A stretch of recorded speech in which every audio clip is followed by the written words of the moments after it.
দাবি মেনে নেওয়ার আশ্বাসে টানা ৫৫ ঘণ্টার আন্দোলন প্রত্যাহার করে ক্যাম্পাসে ফিরে গেছেন জগন্নাথ বিশ্ববিদ্যালয়ের শিক্ষক শিক্ষার্থীরা।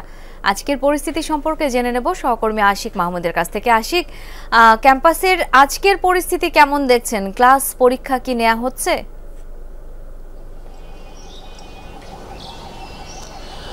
শাওন, টানা ৩ দিনের আন্দোলন হয়েছে জগন্নাথ বিশ্ববিদ্যালয়ের শিক্ষার্থীদের। আন্দোলন শেষে তারা সফল হয়েছে।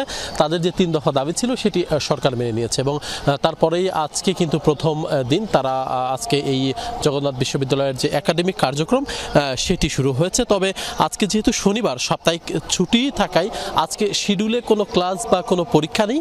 সে কারণে আমরা দেখতে পাচ্ছি যে একাডেমিক যে সকল কার্যক্রম থাকে, অর্থাৎ অফিসিয়াল কার্যক্রম, রেজিস্ট্রার ভবনের কার্যক্রম, সেগুলো চলছে।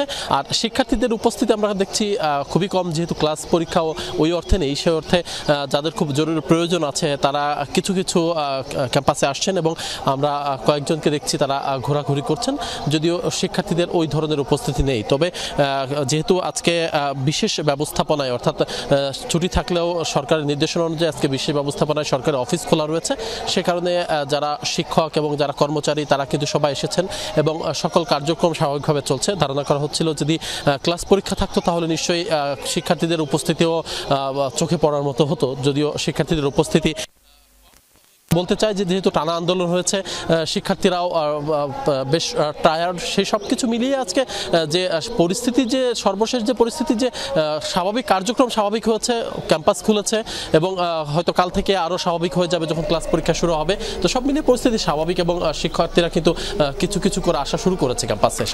অনেক ধন্যবাদ আশিক আপনাকে।